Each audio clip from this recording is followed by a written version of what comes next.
The newspaper, which was trying to harm me, destroyed it in a matter of days. I became known as the survivalist rapist, or the Green Beret rapist, and it all came out about me being ex-Special Forces Green Beret. All this stuff denied by Christianity Today and Logos, and all of these over the years was just blown away in a matter of moments. Over the next 2 weeks, it went from what I was suspected of 80 rapes to 100 rapes. Every day the solicitors was holding a news conference. Every day I was smeared in the news. In fact, when they realized that either what they could frame me of was falling apart on them, they proceeded to take my picture and put it on the television. We know he has done all this. Would anybody who has been followed by this man please come forward?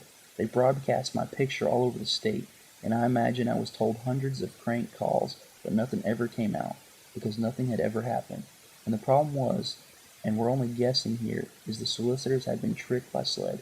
The solicitor really believed this, and he thought it was high publicity case and blew it up on him, and he was embarrassed.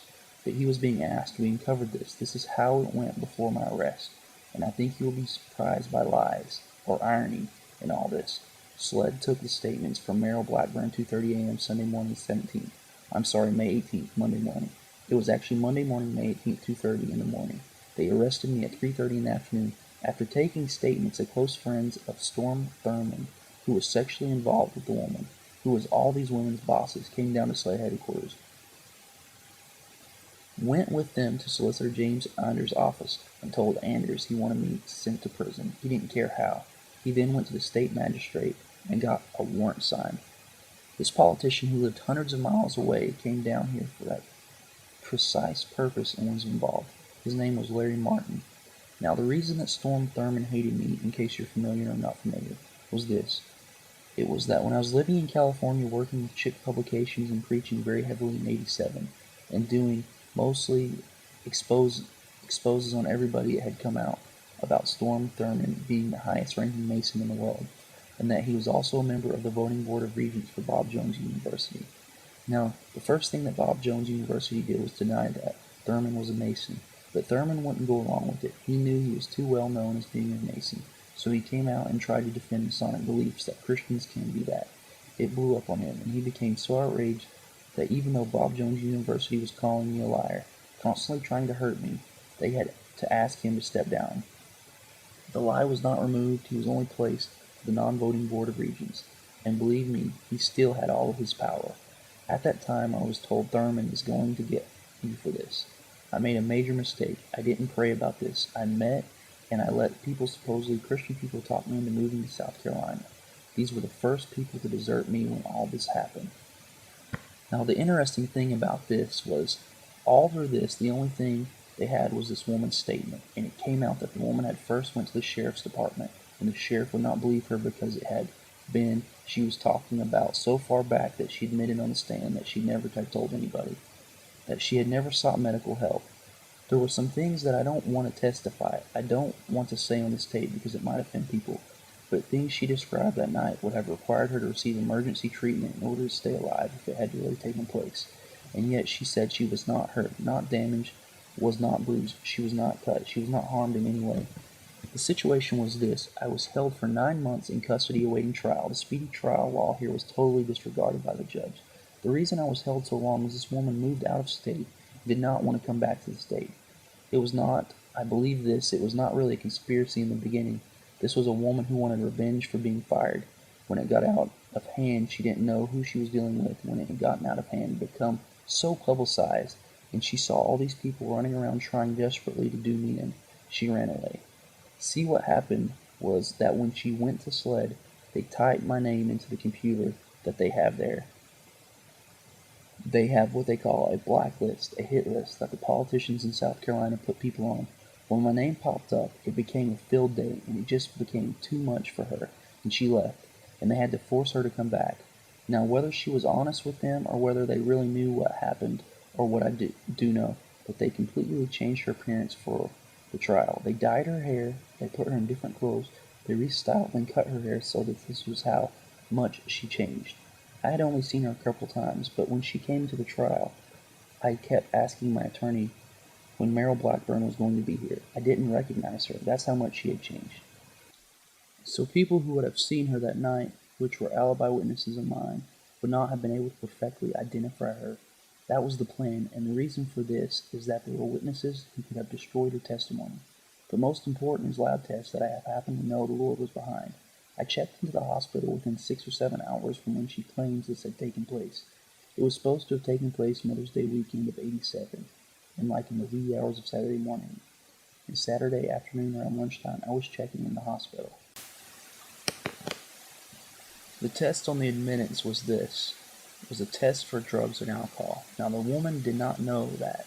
Sled and the prosecution did not know that. And this woman claimed in her affidavit that I had forced her to drink and take drugs, and that I was drinking and taking drugs along with her.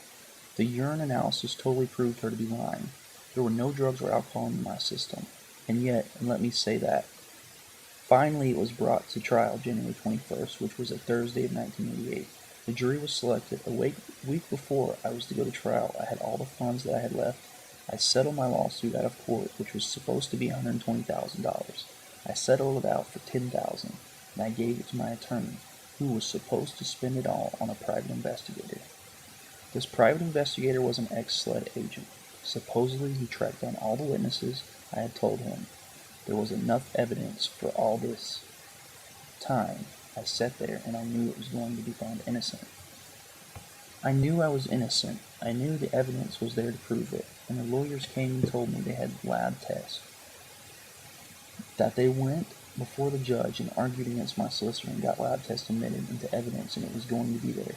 He had drawn, as he put it, 32 witness subpoenas, and he had served most of them, and was going to have the witnesses there, and it was going to be an open show. And so all day of the 21st, I watched the trial, not worried, and yet not understanding what my attorney was doing. My attorney was making me out to be the bad. You see, my attorney wanted me to take the stand and I say I had an affair with this woman, and she was just upset. And I wouldn't do it. I didn't know at the time that he was in on it. And if they lost, they really weren't going to lose this case. If they lost, they wanted at least to destroy my reputation, and I couldn't understand where the witnesses were. And I didn't know until this month that they were there. They were just segregated outside of the courtroom. And so all day of the 21st, I listened to the testimony. I was so ridiculous. The juries were laughing at the testimony. That's how ridiculous. I insisted, when some nurses were up for jury duty, I insisted they get on the stand because they would have been able to believe the medical evidence. I mean, the medical evidence which cleared me. We won right then and there. I couldn't understand my lawyers put a woman on the jury who admitted. It's the transcript that her and her husband had seen the stories and read the stories and already formed a conclusion. Obviously, you have read the stories, and the conclusion would have been that I was guilty, right? And as far as the public knew, I was still being suspected of all these. 100-something rapes, and nobody knew these didn't exist, and nobody knew they didn't go anywhere. So as this jury took, I couldn't understand it, he said. Oh, don't worry, it'll be all right. I know what I'm doing. Next day we come back. I am still expecting to present a case. The 22nd of January. I still expecting to present a case. They called up a few minor witnesses. The only new witness that they put on the case, they were trying to prove that the publishing company didn't exist, that it was phony, that it was a scam to draw women into it, and that I could rape and do all this type of stuff. This is what the prosecution was trying to prove.